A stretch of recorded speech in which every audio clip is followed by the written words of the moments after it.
Shirar isdaba joog ah oo muddooyinkii dambe ay golaha guurtida beesha Bartire ku yeesheen gudaha dalka iyo dibaddiisa ayaa la soo gabagabeeyay.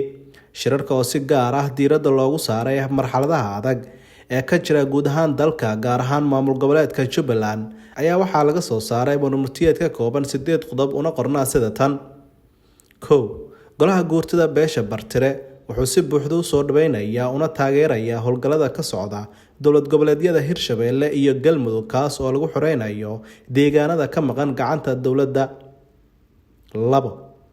Golaha wuxuu walaac xoogan ka muujinayaa mustaqbalka jiritaaneed ee dowlad goboleedka Jubbaland, kaas oo uu ragaadiyay maamul xumo, musuq, cadaalad darro, faquuq bulsho iyo boobka hantida dadweynaha.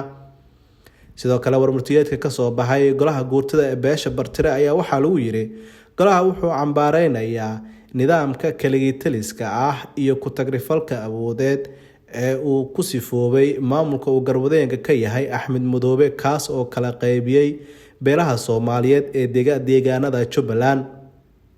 4.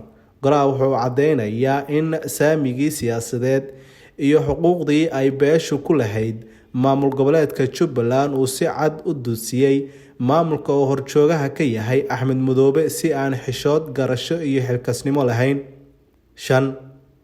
Bayaanka ka soo baxay golaha ayaa sidoo kale waxaa lagu yiri golaha guurtida beesha Bartire oo ka wakiila guud ahaan waxgaradka, aqoon-yahanada, siyaasiyiinta, dhalinyarada, haweenka, ganacsatada iyo qurbo joogta beesha oo ku kala sugan dalka dibaddiisa iyo gudihiisa, wuxuu cadeynayaa in beesha Bartire aysan wax wada shaqeyn dambe ah la yeelan doonin maamulka fadhiidka ah ee Jubbaland, kaas oo ku fashilmay isku haynta beelaha deegaanada Jubbaland, xoreynta deegaanada ka maqan iyo xal u raadinta ismaandhaafka siyaasadeed ee kala dhexeeya gobolka Gado.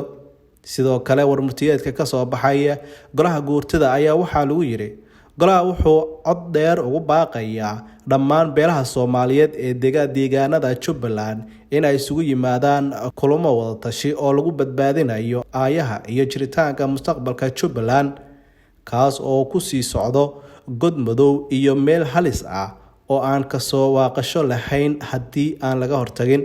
7. Golaha guurtida beesha Bartire wuxuu si kalsooni iyo laabfurnaan leh u soo dhaweynayaa cid kasta oo ka shaqeynaysa badbaadinta iyo dhisidda Jubbaland la wada leeyahay oo aan ku jirin gacan gurcan iyo nidaam madhaleys ah sida kan hadda ka taliya.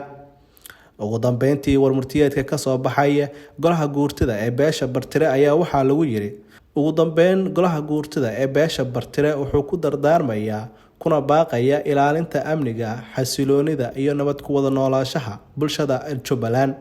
Warmurtiyeedkan ka soo baxay beesha Bartire ayaa waxa uu imaanayaa xilli waayihii dambe maamulka Jubbaland ku sifoobay ku tagrifal awoodeed iyo boob hanti dadweyne, waxayna beeshu si cad hadda ay u sheegtay in gabi ahaanba aysan wax wada shaqeyn ah la yeelan doonin maamulka uu garwadeenka ka yahay Axmed Madoobe oo muddo 12 sano ah xukumayay maamulka Jubbaland.